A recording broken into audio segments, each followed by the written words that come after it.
আমি প্রশ্নোত্তরে চলে যাচ্ছি প্রথমেই। বিসমিল্লাহ। মানুষ মারা যাওয়ার সাথে সাথে তাকে খাটের উপর থেকে নামিয়ে মাটিতে শোয়ানো হয়, এ ব্যাপারে অনেকজন অনেক মতবাদ প্রকাশ করেন। এটার কোনটা সঠিক? খাটের উপর থেকে মাটিতে নামানো সঠিক নাকি না নামালে কোনো অসুবিধা নেই? মানুষ মারা যাওয়ার পরে মৃত ব্যক্তির লাশ খাট থেকে নামিয়ে মাটিতে বা ফ্লোরেই তাকে শয়ে রাখতে হবে এমন কোনো বাধ্যবাধকতা নাই। তবে এটা ঠিক যে মৃত ব্যক্তির লাশ সোজা করে রাখতে হয়, একটু উঁচা, এক অংশ উঁচা আর এক অংশ নিচা হলে অনেক সময় দেখা যায় পেট থেকে কোনো কিছু বের হয়, তো সেটা তো খাটেও হতে পারে। মাথার নিচে বালিশ দেওয়া বা অন্য কিছু দেওয়া, এগুলো যদি দেওয়া হয় তাহলে মুখ দিয়ে কোনো কিছু, নাক দিয়ে কোনো কিছু বের হতে পারে, সেই জন্য সমান জায়গা দিয়ে শোয়াতে হয়। এটা হলো বাস্তবতা, এটা হলো সমস্যা হতে পারে সেই জায়গা থেকে এইভাবে শোয়ানো হয়। এটা শরীয়তের কোনো নির্দেশ, ফরজ ওয়াজিব, যেটা না করলে গুনাহ হবে বা কোরআন হাদিসে এটা করতে বলা হয়েছে, বিষয়টা এরকম না। অতএব কোনো মানুষ মারা গেলে তাকে সাথে সাথে খাট থেকে, পালং থেকে, আপনার চৌকি থেকে নামিয়ে তাকে ফ্লোরেই শোয়াই ফেলতে হবে এমন কোনো বাধ্যবাধকতা নাই। কোন ইমাম নামাজ পড়াচ্ছে, যদি তার ওয়াজিব তরক হয় তাহলে মুক্তাদির নামাজের সমস্যা হবে কিনা বা মুক্তাদির করণীয় কি? ইমাম সাহেবের যদি ওয়াজিব ছুটে যায় তাহলে ইমাম সাহেব সাউ সেজদা দিবেন মুক্তাদিরকে সাথে নিয়ে। কিন্তু ইমাম সাহেবের ওয়াজিব ছুটছে কিন্তু উনি সেজদা সাউ দেন নাই, ভুলে গেছেন, তাহলে সেক্ষেত্রে মুক্তাদির নামাজ হয়ে যাবে। মুক্তাদি আলাদা করে সেজদায়ে সাহু দেওয়ার প্রয়োজন নাই। ইমামের সাথে যখন আমরা নামাজ পড়বো তখন ইমামের আনুগত্য এবং অনুকরণই করতে হবে। নিজে থেকে নতুন করে কোনো কিছু করা, আলাদা করে কোনো কিছু করা যাবে না, বিশেষ করে সেজদায়ে সাহু বা নতুন কোনো আমল, এটা আপনি করবেন না। ইমাম সাহেব সেজদায়ে সাহু দিলে তার সাথে দিবেন, আর যদি তিনি না দেয় আপনি আলাদা করে দিবেন না, আপনার নামাজ হয়ে যাবে। এরপরে প্রশ্ন হলো, পেশাব এবং বাথরুমের পর কেন ফরজ গোসল লাগে না? পেশাব এবং বাথরুমের পর কেন ফরজ গোসল লাগে না? ফরজ গোসল বীর্যপাত হলে কেন লাগে, স্ত্রী সহবাস হলে কেন লাগে, স্বপ্নদোষ হলে কেন লাগে?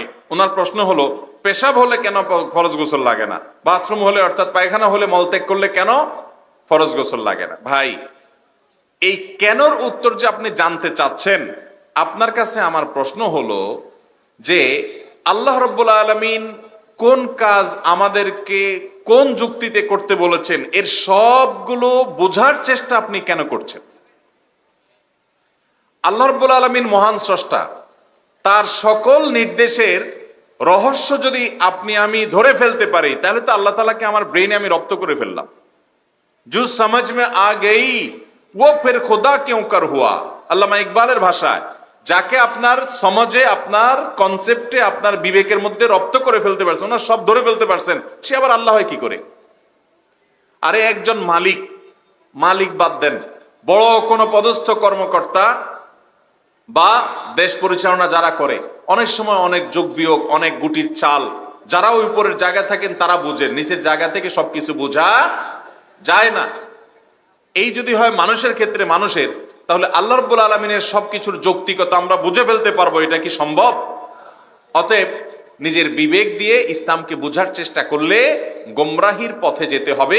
আমরা ইমানদার, আমি বিশ্বাস করি আল্লাহ তাআলা মহান সৃষ্টিকর্তা, তিনি আমাকে কল্যাণ নির্দেশ দিয়েছেন, অকল্যাণ থেকে বিরত থাকতে বলেছেন। অতএব আমার বুঝে আসলেও আমি মানবো, বুঝে না আসলেও এই নির্দেশের যৌক্তিকতা, অন্তত 5টা যৌক্তিকতা হাজির করা যাবে। অনেক উলামায়ে কেরাম এই জাতীয় অনেক আল্লাহর প্রতিটা বিধানের যৌক্তিকতা, যোহরের আগে 4 রাকাত সুন্নত কেন, ফজরের আগে 2 রাকাত কেন, এই কেনর অনেক উত্তর অনেক উলামায়ে কেরাম গবেষণা করে দিয়েছেন। কিন্তু সবচেয়ে বড় উত্তর হলো যে আল্লাহ রাব্বুল আলামিন আমাকে নির্দেশ দিয়েছেন তাই আমি করব। আল্লাহর সব কেনর উত্তর যদি আমি ধরে ফেলতে পারি তাহলে তো আমি আল্লাহ রাব্বুল আলামিনের সমান হয়ে গেলাম, নাউজুবিল্লাহ। সেটা কি হতে পারে কোনোদিন? অতএব আল্লাহর নির্দেশ সেটাই আমার জন্য পালনীয়। আমি দেখবো কোরআন হাদিস দ্বারা প্রমাণিত কিনা, প্রমাণিত হয়ে গেছে, বাস আমান্না সাল্লাম না, এটাই হলো ঈমান, এটাই হলো দ্বীন, এটাই হলো আনুগত্য। এরপরে প্রশ্ন হলো, যে চাকরি জামাতে নামাজ পড়া থেকে বিরত রাখে সে চাকরি না করা, কিন্তু যারা বিদেশে যায় টাকা ইনকামের উদ্দেশ্যে, তারা জামাতে নামাজ ও জুমার নামাজ পড়ার সুযোগ পায় না। দেখুন, জামাতে যদি নামাজ পড়তে না পারেন, আমাদের অনেক ভাইরা আছেন ইউরোপে পাড়ি জমান একটু সুখে থাকার জন্য, একটু পয়সা করে ভালো কামাই করার জন্য, তো সেসব জায়গায় গিয়ে অনেকে জিজ্ঞাসা করেন, হুজুর জুমার নামাজের ছুটি পাই না, এখন আমি চাকরি করব কিনা? আমি আপনাকে বলি, আপনাকে আমি একটা চাকরি দিব, মাসে 10 লাখ টাকা বেতন পাবেন। আপনার কাজ হবে আপনার ডিউটি করার সময়ে নিঃশ্বাস বন্ধ করে রাখতে হবে, ব্যাস। আপনার ডিউটি পালনকালীন সময় কি বন্ধ রাখতে হবে? নিঃশ্বাসটা বন্ধ রাখতে হবে, নিঃশ্বাস নিতে পারবেন না। তাহলে আপনি 10 লাখ টাকা বেতন পাবেন। কি বলেন, এই চাকরি আপনি করবেন? 10 লাখ কেন, 10 কোটি দিলে করবেন? আমি নিঃশ্বাস যদি বন্ধ করা লাগে তো আমি তো বাঁচবই না। আমি যদি মরেই যাওয়া লাগে তো চাকরি করে আমি টাকা দিয়ে কি করবো? ইমানদারের কাছে নামাজটা হলো এরকম, যে চাকরি করতে গেলে আমার নামাজ পড়তে পারবো না সে চাকরি করব না আমি। আল্লাহর জমিনে বহু পশু পাখিও খেয়ে পড়ে বেঁচে আছে না নাই? অগণিত পশু পাখি আল্লাহ তাআলা বাঁচিয়ে রাখছেন না রাখেন নাই? মা মিন দাব্বাতিন ফিল আরদি ইল্লা আলাল্লাহি রিজকুহা, এ ধরাপৃষ্ঠে এমন কোন প্রাণী নাই যার রিজিকের দায়িত্ব আল্লাহ তাআলা নেন নাই। তাহলে আমাকে কেন এমন জায়গায় পাড়ি জমাতে হবে যেখানে আমি নামাজ পড়তে পারবো না? জুমার নামাজ পড়তে পারেন না, 3 জুমা পর পর যদি কেউ না পড়ে, নবী করিম সাল্লাল্লাহু আলাইহি সাল্লাম বলেছেন তার অন্তরে মোহর মেরে দেওয়া হয়, হেদায়েত কবুল হওয়ার, হেদায়েত ঝুকার সম্ভাবনা কমে যায়। অতএব ভাইরা আমার, এরকম জায়গা থেকে দ্রুততার সাথে প্রস্থান করে অন্য কোনো চাকরি নেবেন, বেতন কম হোক, একটু কষ্টে থাকেন, তারপরে নামাজ ত্যাগ করা জায়েজ হবে না। এরপরে প্রশ্ন হলো, যদি কোনো ব্যক্তি শয়তানের ধোকায় লজ্জাজনক ভুল করার অপরাধে তাকে ধরে হেনস্থা করা হয় এবং শাস্তি দিয়ে ছেড়ে দেওয়া হয়, সে ব্যক্তি যেখানে অপরাধ করলো সেখানকার কিছু লোক জানলো, কিন্তু তার অপরাধ ফেসবুকে ছড়িয়ে দিয়ে তার আত্মীয় স্বজন সবাইকে জানিয়ে দিল এবং সে ব্যক্তি লজ্জায় কাউকে ও সমাজে মুখ দেখাতে পারে না, অতএব ফেসবুকে প্রচারকারী ব্যক্তি কি গুনাহগার? তাদের উদ্দেশ্যে কিছু বলেন। ভাইরা আমার, এমন একটা সময় আমরা আইসা পড়ছি, কিছু হইলেই ফেসবুক, কিছু হইলেই কোথায়? একজন মানুষ তার কোনো ত্রুটি পাইছেন, ফেসবুকে ঢোল পিটায় বেড়াচ্ছেন। আর আমরা মানুষের দোষ চর্চা করতে, মানুষের দোষকে নিয়ে রসিয়ে রসিয়ে মজা করে করে বলতে আমরা খুব মজা পাই। এটা খুব খারাপ একটা জিনিস। নবী করিম সাল্লাল্লাহু আলাইহি সাল্লাম বলেছেন, মান সাতারা মুসলিমা, যে ব্যক্তি কোনো মুসলমানের দোষ লুকাবে, ঢেকে রাখবে, আল্লাহ রাব্বুল আলামিন ওই ব্যক্তির দোষকে কিয়ামতের ময়দানে ঢেকে রাখবেন, মানুষের সামনে প্রকাশ করবেন না, বেইজ্জত করবেন। অতএব ভাইরা, কারোর ইজ্জত নিয়ে ছিনিমিনি খেলা যাবে না। আপনি কোন একটা মানুষ বিপদে পড়েছে, সে এখন চাচ্ছে কেউ তাকে রক্ষা করুক, আপনি যদি তাকে রক্ষা করেন তো আপনার জীবনে এরকম কোন সিচুয়েশনে পড়ার পর আল্লাহ তাআলা আপনাকে রক্ষা করবেন। অতএব আমরা মানুষের দোষ ঢেকে রাখবো তো ইনশাআল্লাহ। এরপরে প্রশ্ন হলো, রজব মাস আসলে রাসূল আকরাম সাল্লাল্লাহু আলাইহি ওয়াসাল্লামের নির্দিষ্ট কোন দোয়া পড়তেন কিনা? প্রচলিত একটি দোয়া সবাই পড়ে, হাদিসে তার প্রমাণ আছে কিনা? রজব মাসের মাঝামাঝি আমরা অবস্থান করতেছি। রজব মাস শুরু হলে একটি দোয়ার কথা কয়েকটা বিভিন্ন বর্ণনাতে পাওয়া যায়। দোয়াটা হলো, আল্লাহুম্মা বারিক লানা ফি রজবা ওয়া শাবান ওয়া বাল্লিগনা রমাদান। যার অর্থ হলো, আল্লাহ রজব এবং শাবান মাসে আপনি আমাদের মধ্যে বরকত দান করুন এবং আমাদেরকে রমজান পর্যন্ত হায়াত দারাজ করুন। এই দোয়াটার মর্মটা ভালো, মর্মটার ভিতরে খারাপ কিছু নাই, রমজান পর্যন্ত হায়াত পাওয়ার দোয়া করা হচ্ছে। কিন্তু এই দোয়াটা যে হাদিসে বর্ণিত হয়েছে, সে হাদিসের সনদ নিয়ে মুহাদ্দিসগণ, হাদিস বিশ্লেষক, ওলামা একরাম আপত্তি তুলেছেন যে এই সনদের মধ্যে দুর্বলতা আছে, এটা বিশুদ্ধতার মানদণ্ডে উত্তীর্ণ না। যেহেতু ফজিলতের ব্যাপার, হালাল হারামের বিষয় না, কেউ যদি আমল করে, দোয়া করে, তো মৌলিকভাবে সেটা দোষণীয় কোনো কথা না যে আল্লাহর কাছে রমজান পর্যন্ত যাওয়ার দোয়া করলো। এবং সালাফে সালেহিন রমজানের 6 মাস আগে থেকে তারা দোয়া করতেন যেন রমজান পর্যন্ত আল্লাহ তাদেরকে হায়াত দান করেন। এরপর প্রশ্ন হলো, শুধু ইল্লাল্লাহ জিকির করা জায়েজ হবে কিনা? ইবাদত, জিকির একটা ইবাদত, শুধু ইবাদত না, একটা গুরুত্বপূর্ণ ইবাদত। আল্লাহ তাআলা কোরআনে কারিমে একটা ইবাদত পরিমাণে বেশি করতে বলেছেন, সেটা হলো জিকির। ওয়াযাকিরিন আল্লাহ কাসীরাও ওয়াযাকিরাত, আল্লাহর অধিক পরিমাণে জিকিরকারী নারী এবং পুরুষ, তাদের প্রশংসা আল্লাহ তাআলা করেছেন। এবং আল্লাহ বলেছেন, উযকুরুল্লাহ যিকরান কাসীরা, তোমরা আল্লাহর জিকির অনেক পরিমাণে করো। এটা এমন একটা ইবাদত, পরিমাণও বেশি করতে বলা হয়েছে। জিকির এই ইবাদত, এই ইবাদতটা বা যে কোনো ইবাদত হতে হবে মুহাম্মদ সাল্লাল্লাহু আলাইহি সাল্লামের বাতানো পদ্ধতি অনুপাতে। কারণ ইবাদতের পদ্ধতি শিখাবার জন্য তিনি দুনিয়াতে এসেছেন। এই জন্য কোন ইবাদতের ক্ষেত্রে আমরা জায়েজ খুঁজবো না, আমরা খুঁজবো সুন্নাত। কোনটা কি খুঁজবো আমরা? নবী করিম সাল্লাল্লাহু আলাইহি সাল্লামের সুন্নাত যদি আপনি তালাশ করেন, তো আমি বলবো নবী করিম সাল্লাল্লাহু আলাইহি সাল্লাম কখনো আমাদেরকে শিখান নাই যে নামাজের পরে এতবার ইল্লাল্লাহ বলবা, সকাল সন্ধ্যা এতবার ইল্লাল্লাহ বলবা, রাতে শোয়ার সময় ইল্লাল্লাহ বলবা, বা অমুক সময় এতবার ইল্লাল্লাহ বলবা। অথবা তিনি নিজে ইল্লাল্লাহ ইল্লাল্লাহ জিকির করেছেন কোন বিশেষ সংখ্যক বার, অথবা কখনো ইল্লাল্লাহ জিকির করেছেন তিনি, এরকম কোন হাদিস নবী সাল্লাল্লাহু আলাইহি সাল্লাম থেকে সহিহ তো দূরের কথা কোন জয়ীফ কোন হাদিসও পাবেন না, জাল কোন হাদিসও পাবেন না। তো ইল্লাল্লাহর জিকির যদি নবী করিম সাল্লাল্লাহু আলাইহি সাল্লাম থেকে বর্ণিত না হয়, প্রমাণিত না হয়, তো আমি কেন করব? কথা বুঝেন নাই? নবী করিম সাল্লাল্লাহু আলাইহি সাল্লাম থেকে লা ইলাহা ইল্লাল্লাহর জিকির প্রমাণিত, সুবহানাল্লাহ জিকির প্রমাণিত, আলহামদুলিল্লাহ জিকির প্রমাণিত, আল্লাহু আকবার জিকির প্রমাণিত। আপনি মাসনুন জিকিরগুলা করে শেষ করতে পারছেন? মাসনুন জিকিরগুলার যে পরিধি, যে বহর, এটা আপনি সারাদিন করেও তো শেষ করা কঠিন হবে আপনার জন্য। অতএব আমরা সুন্নাহকে অনুসরণ করব। ইবাদতের ক্ষেত্রে জায়েজ এটা তালাশ করা না, ইবাদতের ক্ষেত্রে তালাশ করব সুন্নাহ কোনটা। আপনি একটা ঘর বাড়ি করবেন, সে ঘর বাড়িতে জানালা আপনি পশ্চিম দিকেও দিতে পারেন, পূব দিকেও দিতে পারেন, উত্তর দিকেও দিতে পারেন, দক্ষিণ দিকেও দিতে পারেন, এটা আপনার ব্যাপার। এখানে আপনি বলবেন যে এটা জায়েজ কিনা, দুনিয়াবি ব্যাপার, মুবাহ কোনটা। কিন্তু ইবাদতের ক্ষেত্রে আপনি জায়েজ খুঁজবেন না, খুঁজবেন হলো মুহাম্মদ সাল্লাল্লাহু আলাইহি সাল্লাম কোন পদ্ধতিতে করছেন। যদি সেটা বলেন তো আমি বলবো মুহাম্মদ সাল্লাল্লাহু আলাইহি সাল্লাম লা ইলাহা ইল্লাল্লাহ জিকির করেছেন, ইল্লাল্লাহ শুধু এটা জিকির তিনি করেননি। এরপরে প্রশ্ন হলো, কেউ দাড়ি রাখার পর কিছুদিন পর পর ছোট করে, তাহলে তার নাকি 24 ঘন্টা গুনাহ লেখা হয়, এটা সঠিক কিনা? অনেক উলামা কেরাম এভাবে বলেন, কিন্তু আমি জানি না এভাবে বলার যৌক্তিকতা কি। দাড়ি যদি কেউ চেঁচে ফেলে কিংবা ছোট করে, তিনি গুনাহের কাজ করেন, কিন্তু এর মানে তিনি 24 ঘন্টা তার আমলনামায় গুনাহ লেখা হতে থাকে, 24 ঘন্টা তার গুনাহটা করে না, তিনি একবার গুনাহ করেছেন। এখন 24 ঘন্টা তার আমলনামায় গুনাহ লেখা হবে কিসের ভিত্তিতে? বান্দা যদি কোনো খারাপ কাজ করে সেটাই তো ফেরেশতা লেখে। এখন খারাপ কাজ করছে সে একবার, 24 ঘন্টা তার দাড়ি ছোট দেখে তার গুনাহ লেখা হতে থাকে, গুনাহ লেখা হতে থাকে। এরকমটি কোন কোরআন বা হাদিসের আলোকে প্রমাণিত হয় না যে 24 ঘন্টা গুনাহ লেখা হবে। আমরা অবশ্যই বলবো যে দাড়ি লম্বা করা এটা ওয়াজিব, দাড়ি ছোট করা, চেঁচে ফেলা এটা গুনাহ, কিন্তু এই গুনাহের ভয়াবহতা বুঝাতে গিয়ে মন গড়া কোনো কথা তো আমরা বলতে পারি না। অতএব 24 ঘন্টা গুনাহ লেখা হতে থাকে এরকম কোন কথা কোরআন হাদিস দ্বারা প্রমাণিত বলে আমার জানা নেই।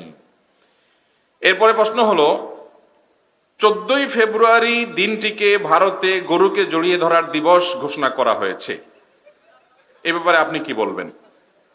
আমিও দেখছি এটা আজকে, বরং গতকালকেও দেখছি যে ভারতের পশু কল্যাণ বোর্ড, দেখেন সরকারি প্রতিষ্ঠান পশু কল্যাণ বোর্ড, সেই পশু কল্যাণ বোর্ড ঘোষণা দিয়েছে যে ইতিবাচক শক্তিকে প্রতিষ্ঠিত করবার জন্য প্রতি বছর 14ই ফেব্রুয়ারি দিনটা আসলে গরুকে জড়ায় ধরতে হবে সবাই, এই দিবসটা পালিত হবে এবং এই প্রতিষ্ঠান এটা করবে। এখানে দুইটা বিষয়। প্রথম কথা হলো যে আমাদের দেশে 14ই ফেব্রুয়ারি যা হয় তার চাইতে গরুকে জড়ায় ধরাটা তুলনামূলকভাবে ভালো। গরু তো একটা অবলা প্রাণী, আল্লাহর সৃষ্টি, আল্লাহর সৃষ্টিতে আপনি দয়া করলেন, মায়া করলেন, এটা অবশ্য গরুকে তারা মা হিসেবে জড়ায় ধরে সেটা আরেক বিশ্বাসের জায়গা। কিন্তু গরু কেন? গরু জড়ায় ধরতে তো কষ্ট হবে, কারণ বেড়ায় কুলাবেন, আপনি ছাগল জড়ায় ধরেন আরো ভালো। কিন্তু হারাম কিছু জড়াজড়ি করতে যাবেন, হারাম কিছুতে যদি আপনি জড়িত হন তাহলে সেক্ষেত্রে আপনার দুনিয়ার জীবনই ধ্বংস হবে, শুধু আখিরাতের জীবন ধ্বংস হবে তা নয়। মনে রাখবেন, বিবাহ বহির্ভূত সম্পর্ককে যারা অনুমোদন দিয়েছে পৃথিবীর তথাকথিত উন্নত দেশগুলো, আপনি পশ্চিমা দুনিয়ার দিকে তাকান, আপনি অমুসলিম প্রধান দেশগুলোর দিকে তাকান, যে সমস্ত দেশে বিবাহ বহির্ভূত সম্পর্ককে তারা অ্যাপ্রিসিয়েট করে, অনুমোদন করে, ব্যক্তি স্বাধীনতার নাম দিয়ে এটাকে তারা স্বাভাবিক করে, তাদের কি ভয়াবহ অবস্থা আজকে বিরাজমান আপনি কল্পনা করতে পারবেন না। গত মাসখানেক বা মাস দুয়েক আগে সময় টিভির মতো একটা চ্যানেলের নিউজ দেখলাম যে ইতালির গভর্নমেন্ট সেখানকার মানুষের জন্মের হার কমতে কমতে এই পরিমাণ একটা জায়গায় চলে গেছে যে মানুষ জন্ম হচ্ছে না। একটা দেশে কলকারখানা প্রতিষ্ঠান এগুলো চালাবার জন্য মিনিমাম মানুষের দরকার আছে, মানুষের জন্মের হার বাড়ছে না, বাহিরের মানুষের উপর নির্ভরশীল হতে হচ্ছে। তো জন্মের হার বাড়ানোর জন্য প্রণোদনা দিয়ে যে একটা বাচ্চা হলে বাপরে এটা দেয়া হবে, মারে ওইটা দেয়া হবে, বাচ্চাকে ওইটা দেয়া হবে, এটা বলতে একটা ফুল আর একটা বেলুন না, অনেক ভ্যালুয়েবল, অনেক দামি দামি পুরস্কার দিয়েও বাচ্চা জন্মের হার বাড়াতে পারছে না। চায়নার মতো দেশ, কোটি কোটি মানুষ যেখানে, সেই দেশ পর্যন্ত বিবাহ বহির্ভূত সম্পর্কটাকে যখন অ্যাপ্রিসিয়েট করেছে আজ থেকে বহু বছর আগে, অনেক বছর পরে এখন ধাক্কাটা লেগেছে, জন্মের হার থেমে গেছে। ভাইরা আমার, যখন বিবাহ বহির্ভূত সম্পর্ককে স্বাভাবিক করা হয় তখন বিয়েটা সমাজে নিরুৎসাহিত হয় এবং মানুষ বিয়ে করতে চায় না। এজন্য দেখবেন আমাদের সমাজে এখন 30, 28, 27, 32, 35 আগে মানুষ বিয়ে করে না, ঠিক না বে ঠিক? অথচ আমাদের বাপ চাচারা যারা আছেন এখানে, বয়স্ক মুরব্বী 60-70 ঘরে বয়স যাদের, ওনাদের খোঁজ খবর নিয়ে দেখেন তো ওনারা কত বছর বয়সে বিয়ে করছে। বেশিরভাগ দেখবেন 16 বছর, 17 বছর, 18 বছর, 19 বছর, 20 বছর, 22 বছরের ভিতরে সব খতম, ঠিক না বে ঠিক? এখন এই যে বিবাহ বহির্ভূত সম্পর্ককে আমরা অনুমোদন করছি, এটার ভয়াবহতা যে কত বেশি। ইসলাম কেন জেনার ব্যাপারে এত কঠোর শাস্তি আরোপের কথা বলেছে? কারণ এর কারণে মানব সভ্যতা হুমকির মধ্যে পড়বে। মানুষের একটা টেন্ডেন্সি যদি একবার চলে যায়, ওটাকে ফিরিয়ে আনা কঠিন হয়। ইতালির গভর্নমেন্টের চাইতে, চায়নার গভর্নমেন্টের চাইতে, পৃথিবীর অনেক উন্নত দেশের গভর্নমেন্টের চাইতে এই দুঃখ সবচেয়ে বেশি। আর কে বুঝবে যে তাদের দেশের জন্মের হার তারা আর বাড়াতে পারছে না, কারণ যে বিবাহ বহির্ভূত সম্পর্ককে তারা অ্যাপ্রিসিয়েট করছে। এটা তো একটা পয়েন্ট বললাম, এরকম 10টা পয়েন্ট আমি বলতে পারবো। তাদের দাম্পত্য জীবন, পারিবারিক সম্পর্ক বলতে কোনো কিছু নাই, নাই বলতে যেটা আছে নামকেও আসতে। স্বামী সেও কয়েকটার সাথে ইটিস পিটিস করে, বউ সেও অনেকগুলোর সাথে ইটিস পিটিস করে, চাইলেও তালাক দিতে পারে না। কারণ অনেক দেশে আইন আছে যে তালাক দিলে নিজের সকল সম্পদের অর্ধেক বউকে লিখে দিতে হয়। এই জ্বালায় সে তালাকও দিতে পারে না। সে কিছু কিছু সরকারি প্রতিষ্ঠান কিভাবে মানুষকে, সংখ্যাগরিষ্ঠ মানুষকে ধর্ম থেকে দূরে সরাবে তার জন্য পায়তারা করে। এই যে দেখেন না, পাঠ্যপুস্তকের ভিতরে পায়তারা করেছিল। আমরা ধন্যবাদ জানাই সংশ্লিষ্ট সবাইকে যে এই পাঠ্যপুস্তকে যে সমস্ত খিস্তি খেয়ে উঠছিল, যে সমস্ত ইসলাম বিদ্বেষী বিষয় ছিল, যে সমস্ত ভুলভাল জিনিস ছিল, সেগুলো না পড়ানোর সিদ্ধান্ত দেওয়া হয়েছে। আলহামদুলিল্লাহ, এটাকে আমরা অ্যাপ্রিসিয়েট করি। কিন্তু এখানে অনেকগুলো ভুলভাল আছে। এখানে পর্দাকে তাচ্ছিল্য করা হয়েছে, এখানে দাড়িকে অপমানিত করা হয়েছে, এখানে ভুল ইতিহাস দেওয়া হয়েছে। সবগুলো যেন বাদ দেওয়া হয় এবং পরবর্তী বইটা যেন ভালো হয়। আমরা আবারও সাধুবাদ জানাই, মোবারকবাদ জানাই যে ক্লাস 6-7 এই বিতর্কিত বইয়ের বিতর্কিত অংশের পাঠদান বন্ধ রাখার ঘোষণা দেওয়া হয়েছে। আলহামদুলিল্লাহ। তাহলে ভাইরা, 14ই ফেব্রুয়ারি এই দিবসটাকে বিশ্ব বেহায়া দিবস বলা যেতে পারে। এটাকে কখনো ভালোবাসা দিবস বলা যায়? ভালোবাসা দিবস যদি আপনি বলেন, আপনার মা যিনি ভ্যালেন্টাইন্স ডেতে কি আকাম কুকাম হয় এটা উনি জানেন। এরকম একজন মাকে তার ছেলে হিসাবে আপনি যাই যদি বলেন, মা আজকে তো Saint Valentine's Day. Saint Valentine's Day মানে বুঝেন, মানে সাধু খ্রিস্টান ধর্মযাজকের আজকে দিন, মুসলমানের সন্তান সেটাকে গায়ে মাখাচ্ছে। যাই হোক, মাকে যাই যদি বলেন যে মা আজকে তো ভ্যালেন্টাইন ডে, সেজন্য তোমাকে আমি ভালোবাসি, কষা একটা থাপ্পড় দিবে না? বেয়াদব। কারণ মা নিজেও জানে এটা 2 নম্বর ভালোবাসার দিন, এটা আমাকে কিভাবে বলে। বুঝেন নাই কথা? আল্লাহ তাআলা আমাদেরকে 2 নম্বর ভালোবাসাকে না বলার মতো ইমানের শক্তি দান করুন। আমাদের যুব সমাজকে ধ্বংস করার জন্য এই সমস্ত কালচার আমদানি করা হচ্ছে। এগুলো আমাদের দেশীয় কালচার। সেন্ট ভ্যালেন্টাইন্স আমাদের দেশের, এদেশের মানুষের ইমান, আকিদা, বিশ্বাস, কৃষ্টি, সংস্কৃতি, কোন কালচার, কোনো কিছুর সাথে সেন্ট ভ্যালেন্টাইন্স ডে কোনো সম্পর্ক আছে? কিন্তু এটাকে আমদানি করা হচ্ছে। ভাইরা আমার, এদেশে ভালোবাসার প্রচুর অভাব আছে, ভালোবাসার প্রচুর অভাব আছে।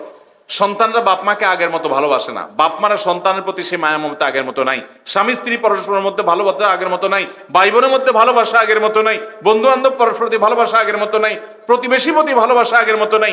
আমরা যখন ছোট ছিলাম, মা চাচিরা দেখতাম ভালো কিছু রান্না করলে একটা পিসে একটা বাটিতে করে দিয়ে আর একটা বাটিতে ঢেকে দিয়ে বলতো, যা তোর চাচির বাসায় বা পাশে ঘরে দিয়ে আয়। আছে এখন আজকাল এগুলা? মানুষের মধ্য থেকে ভালোবাসা উঠে গেছে। সেই ভালোবাসা কিভাবে প্রতিষ্ঠা করবে এই চেষ্টা এই নষ্ট এই দুষ্টরা করে না। এরা আমাদের যুবকদেরকে ভ্রষ্ট ভালোবাসার পথে আহ্বান করে। ভালো প্রকৃত অর্থে যে ভালোবাসা, সেই ভালোবাসা সেই প্রেম যুবকদের মধ্যে জাগ্রত করতে তারা চেষ্টা করে না। এরা আমাদের কখনো আপন নয়, এরা আমাদের ভুল পথে পরিচালিত করছে। আল্লাহ আমাদের যুবক ভাইদেরকে বুঝার তৌফিক দান করুন। ভাইরা আমার, এরা আমাদেরকে বলে, আমাদের যুবকদেরকে বলে, তোমরা কাছে আসার গল্প বলো। কি গল্প বলতে বলে? কাছে আসার গল্পের মানে কি আপনারা সবাই বুঝেন? মানে তোমার বাপ মার অবাধ্য হয়ে, অসামাজিক হয়ে, আল্লাহর বিধান লঙ্ঘন করে, কোরআন হাদিস থেকে দূরে সরে তুমি একটা ছেলের সাথে একটা মেয়ের সাথে অবৈধ সম্পর্ক করেছো, তার কাছাকাছি গেছো, কিভাবে তুমি এই অসাধ্য সাধন করলা, এই আকামটা কিভাবে করতে পারলা, তুমি সেই গল্পটা লেখো। এই গল্প দিয়ে তারা নাটক তৈরি করে। অথচ এরা কখনো আমাদের যুবকদেরকে বলে না, ও যুবক তুমি একসময় পড়াশোনা করতে না, বখাটে পানা করতে, হঠাৎ তুমি ভালো হয়ে গেছো। কিভাবে ভালো হলে? সেই কাছে আসার, পড়াশোনার কাছে আসার গল্পটা বলো। এটা তারা বলতে বলে না। তারা বলে না, যুবক তুমি তোমার বাপ মা থেকে দূরে সরে গেছো, তুমি নিজের ভুল বুঝতে পেরে একসময় বাপ মার কাছে এসে চোখের পানি ফেলে তাদের কাছাকাছি এসেছো, তাহলে বাপ মার কাছাকাছি আসার গল্পটা বলো। তুমি তোমার ভাই বোনের সাথে সম্পর্ক ছিন্ন করেছিলে, ভুল করেছ, রাগারাগি করেছ, একটা সময় ভুল বুঝতে পেরে তুমি তাদের কাছাকাছি এসেছো, এই কাছে আসার গল্পটা বলো। তুমি তোমার রবের কাছে যাওয়ার গল্পটা বলো, হারাম কাজ পরিত্যাগের গল্পটা বলো। এরকম কোন গল্প বলতে তারা আমাদের যুবকদেরকে উদ্বুদ্ধ করে না, যুবকদেরকে নষ্ট গল্প শোনার জন্য উদ্বুদ্ধ করে। এরা আমাদের তারুণ্যের শত্রু, এরা আমাদের যুবকদের শত্রু, এরা আমাদের যুবতীদের শত্রু, এরা পরিবারগুলোর শত্রু। কারণ এই সমস্ত গল্প রচনা করতে গিয়ে বহু যুবক আত্মহত্যার পথে পা বাড়িয়েছে। এই সমস্ত গল্প রচনা করতে গিয়ে বহু বাবা মার অবাধ্য হয়েছে সন্তানরা।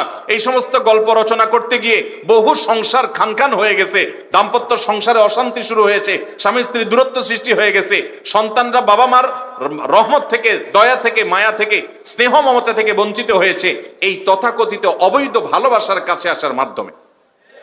অতএব এই কাছে আসার গল্প যারা শোনাতে বলে, এরা এ দেশের, এ জাতির, এ দেশের কৃষ্টির, এ দেশের সংস্কৃতির, আমাদের দ্বীনের, আমাদের ধর্মের তারা শত্রু। শুধু মুসলমানদের শত্রু না, তারা দেশের হিন্দুদের শত্রু, তারা দেশের খ্রিস্টানদের শত্রু, তারা দেশের বৌদ্ধদের শত্রু। কারণ এ দেশের সকল ধর্মের মানুষ বিবাহে বন্ধনের আবদ্ধের মাধ্যমে তারা তাদের জৈবিক চাহিদা পূরণ করে, পারিবারিকভাবে সেটা তারা করে। অতএব এই কৃষ্টির বিরুদ্ধাচরণ করা মানে হলো দেশ বিরোধী অপচেষ্টায়, ষড়যন্ত্রে তারা লিপ্ত। আল্লাহ রাব্বুল আলামিন এই ষড়যন্ত্রকারীদের ষড়যন্ত্রের বিরুদ্ধে আমাদেরকে অবস্থান নেওয়ার তৌফিক দান করুন। এরপরে প্রশ্ন হলো, কোন মানুষকে দাওয়াত দিল, সে যদি ওই দাওয়াতে না যায় তাহলে কি গুনাহ হবে নাকি রিজিক ছিল না? কেউ যদি আপনাকে কোনো দাওয়াত দেয় তাহলে সে দাওয়াত কবুল করা সুন্নত, কিন্তু ওখানে যেতেই হবে এটা আপনার জন্য ফরজ, ব্যাপারটা এরকম না। আপনি যদি না যান, কোনো কারণে যেতে না পারেন, অসুবিধা নেই। আর এটার জন্য আপনি আপনার রিজিক সেখানে লেখা ছিল না, এটা প্রমাণ হলো। আমাদের দেশে অন্য দাওয়াত যা তা, বিয়ের দাওয়াত নিয়ে একটা বিরাট পেচাল আছে। পেচালটা হলো, বিয়ের দাওয়াত সশরীরে উপস্থিত হয়ে গিয়ে দিতে হয়। আপনাদের এলাকায় আসেনি এটা, যে কার্ড নিয়া ছেলে, ছেলের বাপ দুয়ারে দুয়ারে যায় দাওয়াত দিতে হয়। শুধু সেটাই না, দাওয়াত দিতে গেলে যে কত ক্যাচাল বাদে, যে ছেলে আসছে, ছেলের বাপ আসে নাই, বাপ আসছে তো কার্ড আনে নাই, কার্ড আনছে তো অনেক আগে দাওয়াত দিছে, কয়দিন আগে আবার স্মরণ করায় নাই, এরকম নানান দোষ আমার দেশে মানুষ ধরে কি ধরে না? এগুলো কোনো মুসলমানের চরিত্র হতে পারে না। মুসলমানের তো দোষ ধরাধরি করবে না আরেকজনের। অতএব কে দাওয়াত দিলে আপনি শ্রদ্ধার সাথে এটাকে গ্রহণ করবেন, গ্রহণ করাটা সুন্নাত। কিন্তু যদি কোনো কারণে অপারেগণ যেতে না পারেন, এতে গুনাহ হবে না। এরপরে প্রশ্ন হলো, মহিলাদের সফরের বিধান সম্পর্কে ইসলামের শরীয়ত সমর্থন করে যে নির্দিষ্ট সীমার বাইরে গেলে তাদের সাথে মাহরাম ব্যক্তি থাকা আবশ্যক, কিন্তু ততোধিক মহিলা একত্রে কোথাও গেলে প্রত্যেকের সাথে মাহরাম থাকা আবশ্যক কিনা? মহিলারা যখন সফরে যাবে, লা তুসাফিল মারআতু ইল্লা মাআজি মাহরামিন, কোন মহিলা মাহরাম ছাড়া সফর করবে। সম্প্রতি সৌদি গভর্নমেন্ট মহিলাদের হজ এবং উমরার ভিসা দেওয়ার জন্য মাহরাম থাকার শর্ত তুলে নিয়েছে, কিন্তু শরীয়তের বিধান পরিবর্তিত হয় নাই, ওলামায়ে কেরামের ফতোয়া উল্টে নাই। মহিলারা সফরের দূরত্বে যেতে হলে তাদের সাথে কি থাকতে হবে? মাহরাম থাকতে। আপনারা বলবেন এখন হুজুর তাহলে মহিলাদের উপরে এই জুলুম কেন? পুরুষরা সফরে তো একা একা যেতে পারে, মহিলারা যেতে হলে তার সাথে একজন পুরুষ মাহরাম লাগবে, হয় বাপ, নয় স্বামী, নয় বড় ছেলে। কেন এটা লাগবে? ভাইরা আমার, এর কারণ হলো ইসলাম নারীদেরকে মর্যাদা দেয়।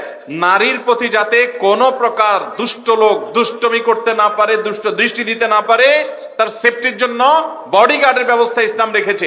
এই মাহরাম হলো বডিগার্ডের মতো। আমাদের প্রেসিডেন্ট যদি আজকে বলেন যে আমি কত বছর এই বঙ্গভবনে ঢুকে বসে আছি, আমি একটু কারণ বাজারে গিয়া নিজের মন মতো একটু সবজি কিনবো, মাছ কিনবো, আমার আশেপাশে যারা আমার সেফটিতে নিরাপত্তায় আছো তোমরা সব সরে যাও, আমি একটু একা একটু পাবলিকের সাথে মিশতে চাই, কি বলেন, ওনাকে মিশতে দেওয়া হবে? উনি যতই জোরাজোরি করুন, ওনাকে ছাড়া হবে? কেন ছাড়া হবে না? কারণ ওনার নিরাপত্তাহীনতা, ওনার নিরাপত্তাহীনতার ভয়ে ওনাকে একা ছাড়া হবে। তাহলে এই যে তাকে বাধ্যতামূলক তার সাথে প্রহরী দেওয়া হচ্ছে, এটা তার সম্মানের জন্য, এটা তার সেফটির জন্য, এটা তার জন্য অপমান নয়।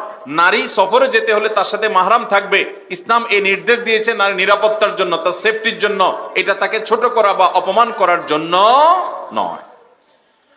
এরপরে প্রশ্ন হলো, কোরআনের আয়াত দিয়ে ঝাড়ফুঁক দেওয়া নাকি অবৈজ্ঞানিক, কি বলবেন আপনি? আমাদের নাস্তিক বন্ধুরা এটা বলেন যে কোরআনের আয়াত পড়ে যদি ফু দেওয়া হয় রোগবালাই ভালো হয়, মানুষ অসুখে থাকলে অসুখ দূর হয়, এটা অবৈজ্ঞানিক, এটা বিজ্ঞানসম্মত না। শুনেন, এটার চাইতে বিজ্ঞানসম্মত আর কোনোটা নেই, এটা বরং আপডেট বৈজ্ঞানিক, আপডেট সায়েন্স এবং আপডেট আপনার প্রযুক্তি এখানে আছে। সেটা কি? সেটা হলো আজকাল দেখবেন যে সুইচ এক জায়গায়, লাইট আরেক জায়গায়, ফ্যান আরেক জায়গায়, সুইচ টিপ দেন, ফ্যান চলে, লাইট জ্বলে, আছে না নেই? আজ থেকে 500 বছর আগে যখন এটা আবিষ্কার হয় না, তখন মানুষ এগুলো কল্পনা করছে? করে নাই। এখন তো আর ধরাও লাগে না, ছোঁয়াও লাগে না। মোবাইলে আপনি হাই গুগল, হাই সিরি বলে কল অমুক বললে মোবাইল আপনার ধরাও লাগে না, দূর থেকে বলবেন মোবাইলে কল দিয়ে দেয়। এবং গরম লাগছে বললে এখন সেই টেকনোলজি বের হয়ে গেছে যে আমার গরম লাগছে এটা বললে ফ্যান ঘোরা শুরু হয়, এসি চলা শুরু হয়। ঠান্ডা লাগছে বললে এসি চলা বন্ধ হয়, সেই টেকনোলজি চলে আসছে। তাহলে আপনি যেটা বলছেন নিজে না বুঝেও যদি বলেন, তাতে যদি কাজ হয়ে যায়, তো আল্লাহর কালাম তেলাওয়াত করে ফু দিলে সেটার মাধ্যমে কাজ হতে পারাটা বৈজ্ঞানিক না অবৈজ্ঞানিক? অতএব আপনার বিজ্ঞান, আপনি বিজ্ঞানের যদি পিছিয়ে থাকা পার্টে থাকেন, আপনি যদি আপ টু ডেট না থাকেন, আপনি যদি ওল্ড ভার্সনে থাকেন, তাহলে অনেক হায়ার টেকনোলজি, অনেক আপডেট টেকনোলজি সম্পর্কে আপনার কাছে এরকম মনে হতে পারে। আজ থেকে 1000 বছর আগের মানুষের কাছে যদি রকেটের আর বিজ্ঞানের গল্প দেওয়া হতো, তারা হাসতো, বলতো গল্প দেওয়ার আর জায়গা পায় না। ঠিক একই ভাবে ভাইরা আমার, এখন টেকনোলজি আস্তে আস্তে প্রকাশ পাচ্ছে। বান্দার সব আমলগুলো আল্লাহ তাআলা কিয়ামতের ময়দানে দেখাবেন, হাজির করবেন। কিভাবে হাজির করবেন? মানুষ আগে বুঝতো না, এখন ভিডিও বের হয়েছে, ভিডিও ক্যামেরা বের হয়েছে, এখন ছবি ভিডিও সংরক্ষণ করা যায়, এখান থেকে মানুষের জন্য বোঝা সহজ হয়ে গেছে। কোরআনে আল্লাহ তাআলা যা বলেছেন তার সবকিছুই যৌক্তিক। হয় আজকে বুঝে আসছে, আর নলে 200-500 বছর পরে আসবে, না 2000 বছর পরে বুঝে আসবে। বুঝে আসুক আর না আসুক, আল্লাহ যা বলেছেন সেটা সত্য, মহাসত্য, সে ব্যাপারে কোনো সন্দেহ করার সুযোগ অবকাশ নাই। এরপর প্রশ্ন হলো, আমার পরিবার আর্থিক সংকটের কারণে দীর্ঘদিন ধরে সুদী লেনদেনের সাথে জড়িত। অনেক টাকা ঋণ থাকার কারণে 8-10 বছর ধরেও সেই সুদী কারবার থেকে বের হতে পারছে না। এমনকি প্রতি বছর দেনা আরো বাড়ছে। এখন দেনা থেকে মুক্তির আশায় আমি কোরিয়াতে যাবার নিয়ত করেছি। এখন সেখানে গেলে নামাজ কাজা হওয়া এবং পর্দার ঘাটতি সহ নানা সমস্যার সম্মুখীন হওয়া লাগতে পারে। এই পরিস্থিতিতে আমি কি করতে পারি? দেখুন, এটা আমরা এর আগে বলেছি, কোন দেশে উপার্জন করতে গিয়ে যদি নামাজ পড়া না যায়, পর্দা করা না যায়, ইমানদার সেই দেশে যাবে, ইমানদার আল্লাহর জন্য ওইটাকে কি করবে? ত্যাগ করবে এবং হালাল উপার্জন করবেন, হালাল চেষ্টা করবেন। আপনি সুদ থেকে বাঁচতে চাচ্ছেন, ভালো কথা, কিন্তু সেটা বাঁচতে গিয়ে আরেকটা হারাম আপনি করতে পারেন না, বিদেশের থেকে বেঁচে থাকবেন। এরপর প্রশ্ন হলো, আপনি সকল জেলা বা থানা পর্যায়ে যুগোপযোগী একটা মাদ্রাসা পূর্ণাঙ্গ সিলেবাস তৈরি করবেন এবং একটা করে মাদ্রাসা চালু করবেন, বিশেষ আবেদন। দেখুন, আমরা আসুন্নাহ ফাউন্ডেশনের তরফ থেকে ইতোমধ্যে ঢাকায় একটা মাদ্রাসা চালু করেছি। আল্লাহ তাআলার অশেষ শুকরিয়া, আমরা 200 ছাত্র ভর্তি করব বলেছি, কিন্তু এই পরিমাণ রিকোয়েস্ট একেবারে আমাদের কাছের নিকটতম লোকদের তরফ থেকে, তাদের রিকোয়েস্টের কারণে ভর্তির যে কোটা সেটা ফিল আপ হয়ে আরো 50টা কোটা বৃদ্ধি করে সেটাতে 250 ছাত্র ভর্তি করতে হয়েছে। আলহামদুলিল্লাহ, আমরা চেষ্টা করেছি সর্বাধুনিক এবং সবচেয়ে উন্নত শিক্ষা প্রতিষ্ঠান হিসেবে সেটাকে গড়ে তোলার। মাত্র কয়েক মাস হলো, আলহামদুলিল্লাহ, সেটাকে রাত দিন পরিশ্রম করে আমরা একটা জায়গা নেওয়ার চেষ্টা করছি। আমার বিশ্বাস, বাংলাদেশের প্রতিটি জেলা, প্রতিটা থানায় খুব শীঘ্রই আমরা আপনাদেরকে উন্নত মানের, বিশ্বমানের মাদ্রাসা উপহার দিতে পারবো। আর সুন্নাহ ফাউন্ডেশন সেই জন্য বদ্ধপরিকর। এবং এই মাদ্রাসায় শুধু ধনীর বাচ্চারা পড়বে না, আমরা সকল শিক্ষা প্রতিষ্ঠানে শতকরা 10% বাচ্চা যারা মেধাবী হবে, তারা যদি অভাবী হয়, গরিব ঘরের সন্তান হয়, 100% স্কলারশিপ, একটা পয়সাও নেব না, সেভাবে আমরা আলহামদুলিল্লাহ মাদ্রাসা গড়ে তুলছি। আপনারা দোয়া করবেন এই মাদ্রাসা যেন আমরা এটাকে যেন গোটা দেশের প্রতিটা অঞ্চলে অঞ্চলে গড়ে তুলতে পারি। এখান থেকে যেন যোগ্য নাগরিক, যোগ্য আলেমে দ্বীন এবং সময়ের শ্রেষ্ঠ সন্তানদেরকে আমরা বের করতে পারি। আপনারা আমাদের জন্য দোয়া করবেন। এরপরে প্রশ্ন হলো, আমার বাসায় মা বোনদের নিয়ে দিনের মজলিস করে থাকি। এখানে কোরআনের তাফসীর সংক্ষিপ্তভাবে হয়, বুখারী শরীফ থেকে হাদিস পড়া হয়, আপনার বিভিন্ন মাসলা মাসাইলও বলা হয় এবং কোরআন হাদিস শুদ্ধভাবে শেখানোর চেষ্টা হয়। এই অবস্থা আমাদের মজলিস পরিচালনার জন্য কোনো মুরব্বী লাগবে কিনা বা আমাদের জন্য গাইডলাইন লাগবে কিনা? অনেক এলাকায় মহিলাদের তালিম হয়, মহিলাদের দ্বীনি প্রোগ্রাম হয়, খুব ভালো কথা। কিন্তু ভাই, আমি সবসময় বলি, স্থানীয় গণ্যমান্য ওলামা একরাম যারা আছেন, ভালো আলেমরা যারা আছেন, দায়িত্বশীল, এই সমস্ত ওলামা একরামের তত্ত্বাবধান রাখবেন। তা না হলে নিজেরা নিজেরা করতে গেলে কোনো মুরব্বী না থাকে, কোনো গাইডলাইন না থাকলে এটা ফিতনায় পর্যবসিত হতে পারে। এজন্য অবশ্যই ওলামা একরামের তত্ত্বাবধান রাখলে ভালো। সকল মানুষকে ইবলিস শয়তান খারাপ পথে নিয়ে যাওয়ার জন্য ধোঁকা দেয়। এমনকি আদম আলাইহিস সালামকেও ধোঁকা দিয়েছিল। এখন প্রশ্ন হলো, ইবলিস যখন শয়তান হয় নাই তখন তাকে কে ধোঁকা দিল? সে কেন আল্লাহর হুকুম অমান্য করলো? ভাই, এটা তো বহুত পুরাতন প্রশ্ন, আমাদের নাস্তিক বন্ধুদের অনেক পুরাতন প্রশ্ন। দেখেন, মানুষ অপকর্ম এবং গুনাহ করে সব শয়তানের কারণে তা না। মানুষের ভেতরে একটা প্রবৃত্তি আছে যে তাকে অন্যায় কাজের দিকে তাড়িত করে। ইন্নান নাফসা লাআম্মারাতুম বিসসু, মানুষের প্রবৃত্তি তাকে অন্যায় কাজের নির্দেশ করে। শুধু শয়তানই সব করে না, আপনার নফস এবং প্রবৃত্তি আপনাকে অপকর্মের দিকে টানে। একজন ইমানদার হিসাবে আপনার বিশ্বাস থাকবে যে শয়তান না থাকলেও আমার প্রবৃত্তি আমাকে মন্দ কাজে প্ররোচিত করে। অতএব শয়তান না থাকলে কিভাবে আবার মানুষ মন্দ কাজ করলো বা সে নিজে মন্দ কাজ করলো, সেটা প্রশ্ন করাটা যৌক্তিক নয়। এরপর প্রশ্ন হলো, আমি আপনার একজন শ্রোতা, আলহামদুলিল্লাহ ইউটিউবের বরকতে আমি আপনার অনেক আলোচনা শুনে থাকি। আমার প্রশ্ন, মনোযোগ ধরে রাখার জন্য চোখ বন্ধ করে নামাজ আদায় করা কতটুকু শরিয়া ভিত্তিক? কোরআন ও হাদিসের আলোকে ব্যাখ্যা চাই। মনোযোগ ধরে রাখার জন্য চোখ বন্ধ করে নামাজ পড়তে পারেন, কিন্তু এটাকে নিয়মিত অভ্যাসে পরিণত করবেন, সারা জীবন এইভাবেই করতে থাকবেন, এটা না করা ভালো। কারণ নবী সাল্লাল্লাহু আলাইহি ওয়াসাল্লাম নামাজের মধ্যে স্বাভাবিক থাকতেন, চোখ বন্ধ করাও না আবার একেবারে বড় করে রাখাও না, খোলা রাখতেন স্বাভাবিকভাবে। তবে হ্যাঁ, এটা ঠিক যে কারোর চোখটা বন্ধ করলে মনোযোগ বৃদ্ধি হয়। কখনো আপনি জাহান্নামের আয়াত তেলাওয়াত করছেন, জান্নাতের আয়াত তেলাওয়াত করছেন, আপনার আবেগ তৈরি হয়েছে, আপনি চোখ বন্ধ করলে আল্লাহর স্মরণটা বেশি হচ্ছে, অসুবিধা নেই, আপনি এটা করতে পারেন। কিন্তু এটাকেই নিয়ম বানিয়ে নেবেন, সেটা মনে করা উচিত না। এরপরে প্রশ্ন হলো, আমাদের বর্তমান সময়ের মাহফিলে দেখা যায় যুবতী মেয়েরা সেজে গুজে চলে আসে, কেউ কেউ তো বেপর্দায়ও চলে আসে। মেয়েদের অভিভাবকদের একটু সচেতন করার আহ্বান জানাই। ভাই, এরকম ঘটনা ঘটে নাকি? তাই? আল্লাহু আকবার। দেখুন, মাহফিলে মেয়েদের ওয়াজ শোনার ব্যবস্থা আছে, এটা ভালো, কিন্তু এটাকে যদি পিকনিক বানায় ফেলান, এটাকে যদি যাত্রাপালার মতো বানায় ফেলান, সেটা খুবই দুঃখজনক। মাহফিলের কিছু জিনিস আছে খুব বিরক্তিকর। যেমন আজকের মাহফিলে অনেকগুলো ভাই বাইক নিয়ে গেছেন লালপোলে, লালপোল থেকে আমাকে আনবেন। আমি ওনাদেরকে ডাইকা বলছি, আমার গাড়ির সামনে মাত্র একটা বাইক থাকবে, আর কেউ আমার সামনে থাকতে পারবে না। তো যুবকরা একটু মনে হলো মনক্ষুণ্ণ। তার আগে একটা মাহফিল ছিল, একই অবস্থা, সামনে 20-30টা বাইক থাকে। ভাইরা আমার, এই যে বাইক দিয়ে আপনারা মহড়া দেন, এমনকি এই যে বক্তা আসার পর আপনারা নারায়ে তাকবীর বলেন, একজন আলোচনা করছে কোরআন হাদিস থেকে, তার আলোচনা থামাই দিয়া আরেক হুজুরে নারায়ে তাকবীর দিচ্ছেন, এগুলো কখনো ভালো কিছু হতে পারে না। ওয়াজ মাহফিল গুলা থেকে যদি মানুষ ভালো কিছু না শিখে, কোথা থেকে শিখবে? ওয়াজ কোরআন হাদিসের আলোচনা, এটা বন্ধ করে দিয়ে আপনি আরেকজনটা নারায়ে তাকবীর দিচ্ছেন না, এটা কখনো প্রশংসনীয় হতে পারে। আর যুবক ভাইরা মোটরসাইকেল নিয়ে মহড়া দিচ্ছেন বক্তা সাহেবের আগে দিয়ে, বাংলাদেশের সব মাহফিলে প্রায় হয়, 20-30টা 40টা 50টা সাহেবের চরিত্র ফুলন্ত পবিত্র, তাদের পছন্দ। যারা আলেম ওলামা, যাদের মধ্যে আল্লাহর ভয় আছে, তারা মানুষের এই সমস্ত বাহবা এভাবে আশা করেন।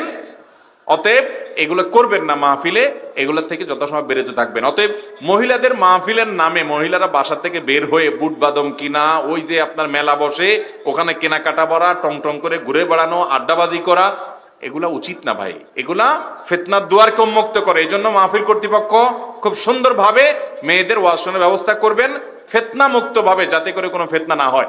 আরে মার্কেট টার্গেট মেলামুলা যা হয়, এগুলো একটা ইসলামী সংস্কৃতির প্রকাশ হয়, কিন্তু এগুলার লাভের চাইতে ক্ষতি বেশি। অনেক মানুষ যায় সেখানে আড্ডা ফাড্ডা করে। অনেক মাহফিল আছে আমি জানি, এই মাহফিলে জুয়ার আসর বসে। ওই যে বাজারে বসে, বাজারে কি বসে? জুয়ার আসর বসে। আল্লাহ আমাদেরকে এগুলো থেকে বেঁচে থাকার তৌফিক দান করুন।